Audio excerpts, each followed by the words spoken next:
इतना पैसा गांव में ढंग से लग गया तो बताओ गांव की जरूरत की चीजें पूरी हो जाएगी कि नहीं हो जाएगी? जोर से बताओ, हो जाएगी कि नहीं?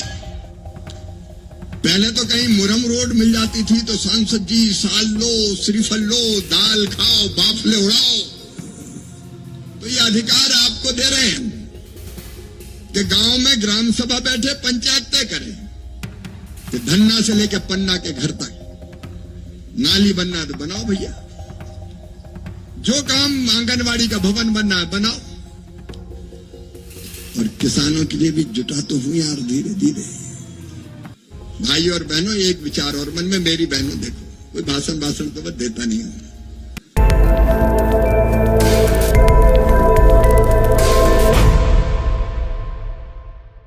हमारे सरपंच मित्र भी हैं यहाँ, कार्यकर्ता साथी भी हैं, पंचायत राज के प्रतिनिधि जनपद अध्यक्ष भी यहाँ बैठे हैं, जिला पंचायत के सदस्य साथी भी यहाँ पे हैं। अब ये है क्या, मैं थोड़ा बहुत संक्षेप में आपको बताना चाहता हूं। ये है विकसित भारत जी राम जी योजना, जी राम जी। और ये क्यों बनाई? नंबर 1, पहले की जो योजना थी मनरेगा, उसमें केवल 1 साल में 100 दिन का रोजगार मिलता था। हमने तय किया प्रधानमंत्री जी के नेतृत्व में, प्रधानमंत्री जी के साथ ने, कि अब 100 नहीं 125 दिन की रोजगार की गारंटी देंगे, 125 दिन की। तो 100 से बढ़ा के इसमें 125 दिन की गारंटी। और दूसरी चीज इसमें तय करी कि इससे लेकिन गांव के विकास के काम होना चाहिए भैया। बहुत से काम हो गए, बहुत से बचे भी हैं। और जैसे जैसे समय आगे बढ़ता है, नए नए काम की जरूरत बढ़ती जाती है। पहले तो कहीं मुरम रोड मिल जाती थी तो सांसद जी साल लो, श्रीफल लो, दाल खाओ, बाफले उड़ाओ। लेकिन अब बड़े बड़े रोड भी बनते हैं तो नए रोडों की जरूरत पूरी हो जाती है। तो इसमें पैसे का प्रावधान कितना प्रस्तावित है वो भी बता देता हूं मैं। इसमें जो प्रावधान किया है, जो होगा प्रस्तावित है 1,51,282 करोड़ रुपया।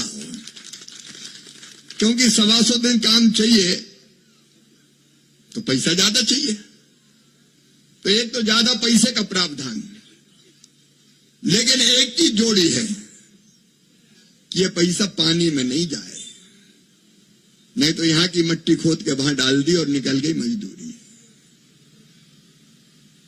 इस पैसे से काम होना चाहिए कि नहीं गांव के? बताओ, अरे जोर से बताओ, गांव के काम होना चाहिए। अब छोटे छोटे काम के लिए गली में, गांव की गली का फलाने जी रामलाल से लेकर श्यामलाल तक के घर का रोड बना दो। हमने ये तय किया है कि जो बनाना ये काम, उसके लिए पंचायत को हाथ फैलाने की जरूरत ना पड़े, सीधे गांव में बैठ के तय करो कि ये चीज बननी है हमारे गांव में। 1,51,000 करोड़ को 5 साल में बांटो तो 7.5 लाख करोड़ रुपया होते हैं। और 7 लाख तो गांव ही है कुल मिला के, और कई काम हो चुके। अगर इतना पैसा गांव में ढंग से लग गया तो बताओ गांव की जरूरत की चीजें पूरी हो जाएगी कि नहीं हो जाएगी? जोर से बताओ, हो जाएगी कि नहीं? तो ये अधिकार आपको दे रहे हैं कि गांव में ग्राम सभा बैठे पंचायत तय करे कि धन्ना से लेकर पन्ना के घर तक नाली बनना तो बनाओ भैया, जो काम आंगनवाड़ी का भवन बनना है बनाओ, स्कूल भवन बनना है बनाओ, और कोई इंफ्रा का काम करना है बनाओ, पानी के जितने काम करना है जल संरक्षण के करो। इससे बहनें मेरी बैठी आजीविका मिशन वाली, इनको कई तरह के काम के लिए सेट की जरूरत और कई तरह की अधोसंरचना की जरूरत है, बनाओ। एफपीओ की जरूरत पड़े बनाओ, पैक्स को जरूरत पड़े बनाओ, और यहां तक के प्राकृतिक आपदा में मान लीजिए बाढ़ का पानी सीधे घुस रहा तो रिटर्निंग वाल बनाओ, पानी की निकासी की व्यवस्था करो। तो इस पैसे से केवल मजदूरी नहीं, गांव के विकास का काम सुनिश्चित किया जाएगा, क्योंकि विकसित गांव होंगे तो प्रधानमंत्री का संकल्प विकसित भारत का पूरा होगा। गांव के बिना विकसित भारत बन नहीं सकता। और इसलिए दूसरी चीज इसमें तय कर दी कि गांव के विकास के लिए गांव के लोग प्लान बनाए और उसको नीचे जमीन पर, धरती पर क्रियान्वित करने का काम करें। ये प्रावधान किया। और एक बात और की है, पंचायतों की ग्रेडिंग होगी। ग्रेडिंग का मतलब क्या है कि कई पंचायतों में तो खूब काम हो गए, जहां सरपंच जरा ज्यादा एक्टिव है वो ज्यादा पैसा खींच ले गए, और कहीं सीधा साधा पड़ गया तो वो बेचारा रह गया। तो कहीं ज्यादा काम हो गया, कहीं कम काम हो गया। सही बात है कि नहीं? तो इसमें यह प्रावधान किया कि अब ग्रेडिंग करेंगे, कौन सी पंचायत में काम की जरूरत ज्यादा है और कौन सी पंचायत में कम है, कौन सी पंचायत में मजदूरी ज्यादा देनी है और कौन सी पंचायत में देने की कम जरूरत है। तो जहां कम काम हुए हैं वहां ज्यादा पैसा दिया जाएगा। बोलो ये भी ठीक है कि नहीं है?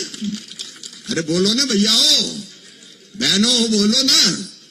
तो ये जस्टिफाइड किया है, नहीं तो सीधा साधा सरपंच आ गया, वो वीडियो फीडियो इधर उधर एमएलए एमपी के पास जा ही नहीं पाता, तो रह जाता है बेचारा देखते हुए।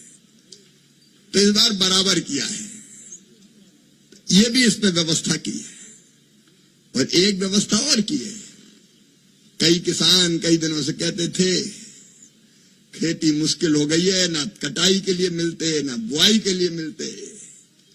तो इसमें एक प्रावधान ये भी कि जब पीक पे होगा खेती का काम, कटाई बुआई, अब हार्वेस्टर से ही सब फसलें नहीं कटती, कई बार आड़ी हो गई गिर गई तो सीधी करके दांतरे ही लगाना पड़ता है फिर। तो इसमें इस बात का भी प्रावधान किया है कि वैसे समय राज्य सरकार इस योजना का काम बंद कर सकती है, ताकि 15 दिन के लिए हमारे भाई किसानों की फसल काटने के काम में लग के वहां भी रोजगार प्राप्त कर लें। यह भी सही है कि नहीं? अच्छे से बोलो ना, सही है कि नहीं? तो मजदूरी भी चले और खेती भी चले, यह संतुलन बनाने की कोशिश की गई है। आज राष्ट्रपति महोदय ने इस पर सिग्नेचर कर दिए हैं और 6 महीने के अंदर अंदर ये नई योजना लागू की जाएगी। उसके बाद ये दरखास्त लेके जरूरत नहीं पड़ेगी कि आइए कृषि मंत्री जी गांव की गली बना दीजिए, तेरा तुझको अर्पण क्या लागे, मेरा पैसा दे दिए बनाओ रे भैया। ऐसे भारत बदल रहा है। बहनों और भाइयों, अब मैं ग्रामीण विकास मंत्री भी हूं। अभी आपको पता है ग्रामीण विकास में मकान बनाने का काम भी आता है। अभी मध्य प्रदेश सरकार को लगभग कुल मिला के 12-13 लाख मकान दिए हैं। अभी और नया जो सर्वे हुआ है, वो सर्वे के आधार पर उसका जैसे सत्यापन पूरा होता है फिर और मकान देना शुरू करेंगे जिनके रह गए, ताकि गरीब को घर मिल जाए, उसकी पक्की छत हो जाए। मेरी बहनों, लाडली बहना ने तो चमत्कार कर दिया। योजना ऐसी हिट हुई कि नाम बदल बदल के हर एक सरकारें अपना रही है, क्योंकि ये योजना ऐसी है जिसने बहनों की जिंदगी बदल दी। और बहनें इतनी अच्छी और सच्ची होती है कि जिसके संग हो जाए कि भैया ने दिया है तो भैया को देंगे, चाहे कुछ हो जाए, नैया पार लगा देती है फिर बड़ी। और इसलिए नाम बदल बदल के चल रही है, पूरे देश में चल नहीं रही, दौड़ रही है और सरकारें बना रही है। और एक बात सुन लो मेरी बहनों, अब कोई में हिम्मत नहीं है कि इस योजना को बंद कर दे, क्योंकि बहनें एक राजनीतिक ताकत बन चुकी है। उनको पता है कि अगर कोई ने इस योजना से छेड़छाड़ की तो बहनें ही ठिकाने लगा देंगे। और इसलिए मैं मानता हूं मेरी जिंदगी में एक ऐसा पुण्य का काम हो गया जिसने मेरी बहनों की जिंदगी बदल दी। अब तो होड़ लगी, इतने नहीं इतने देंगे। लेकिन इसके साथ साथ और रहेगी तो मुख्यमंत्री जी से कहेंगे जोड़ो ज्यादा यार, का चक्कर में पड़े हो। जो रही है उनके नाम जोड़ने का वचन हमने दिया है, और मुझे पूरा विश्वास है मोहन यादव जी इस वचन को भी पूरा करेंगे। जो वादा किया वो निभाना पड़ेगा, क्योंकि वादे होते ही है कि निभाएं। और इसलिए मुझे लगता पूरा हो गई।